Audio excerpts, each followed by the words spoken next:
ദൈവനാമം മഹത്വപ്പെടുമാറാകട്ടെ. സമാധാന സന്ദേശത്തിലൂടെ എന്നെ ശ്രദ്ധിക്കുന്ന എല്ലാ പ്രിയപ്പെട്ടവർക്കും വീണ്ടും വരുന്നവനായ ക്രിസ്തുയേശുവിന്റെ നാമത്തിൽ എന്റെ സ്നേഹവന്ദനം. യൂദായുടെ ലേഖനം 1-ാം അധ്യായം 17 മുതലുള്ള ഭാഗങ്ങളിൽ നിങ്ങളോ പ്രിയരെ, നമ്മുടെ കർത്താവായ യേശു ക്രിസ്തുവിന്റെ അപ്പോസ്തലന്മാർ മുൻ പറഞ്ഞ വാക്കുകളെ ഓർപ്പിൻ. അന്ത്യകാലത്ത് ഭക്തികെട്ട മോഹങ്ങളെ അനുസരിച്ച് നടക്കുന്ന പരിഹാസികൾ ഉണ്ടാകും എന്നവർ നിങ്ങളോട് പറഞ്ഞുവല്ലോ. അവർ ഭിന്നത ഉണ്ടാക്കുന്നവർ, പ്രാകൃതന്മാർ, ആത്മാവില്ലാത്തവർ. ദൈവവചനം പറയുകയാണ്, ലേഖനത്തിലൂടെ സഭയ്ക്ക് കൈമാറുകയാണ്, അപ്പോസ്തലന്മാർ മുൻപ് പറഞ്ഞ വാക്കുകളെ നിങ്ങളൊന്ന് ഓർക്കണം. അവിടെ പറയുന്നത് അന്ത്യകാലഘട്ടത്തെക്കുറിച്ചാണ്, ഒരു സമയത്തെക്കുറിച്ച് പറയുകയാണ്. ആ കാലഘട്ടത്തിൽ ഭക്തികെട്ടവർ ഉണ്ടാകും, ദൈവത്തെ അനുസരിക്കാത്ത, ദൈവവചനത്തിന് വിരോധമായി സഞ്ചരിക്കുന്ന വ്യക്തികളുണ്ടാകും. അവരെക്കുറിച്ച് പറയുന്നവർ ഭിന്നത ഉണ്ടാക്കുന്നവർ. നമ്മളൊക്കെ കാണാറുണ്ട് ചിലരുടെയൊക്കെ ലൈഫിൽ അവർ എന്ത് തൊട്ടാലും അതിനകത്ത് അവർ അടിയുണ്ടാക്കിയിരിക്കും.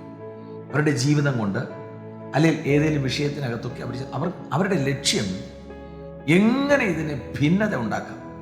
വാസ്തവത്തിൽ അവർ പോലും അറിയാതെ അവരുടെ അകത്ത് കയറിയ ദുരാത്മാവാണ്. കാരണം ഇവിടെ പറയുന്നു, അവർ പ്രാകൃതന്മാരാണ്, അവർ ആത്മാവില്ലാത്തവരാണ്. കാരണം അവർക്ക് ഈ ലോകത്തിലുള്ള മോഹങ്ങൾ കയറിയിട്ട് അവരുടെ ജീവിതം മുഴുവൻ ജഡികമായി. അതുകൊണ്ടാണ് അവർക്ക് അവരുടെ ഹൃദയത്തിനകത്ത് അല്പം പോലും സ്നേഹമില്ല. സ്നേഹമില്ലാത്തത് കൊണ്ടാണ് അവർ ഭിന്നത ഉണ്ടാക്കുന്നത്. ഇവിടെ വചനം പറയുകയാണ്, നിങ്ങൾ അങ്ങനെയുള്ളവരെ നിങ്ങൾ സൂക്ഷിക്കണം. അതുകൊണ്ട് നിങ്ങളോട് സത്യമായിട്ട് പറഞ്ഞ അപ്പോസ്തലന്മാരുടെ വാക്കുകളെ നിങ്ങൾ ഓർക്കണം.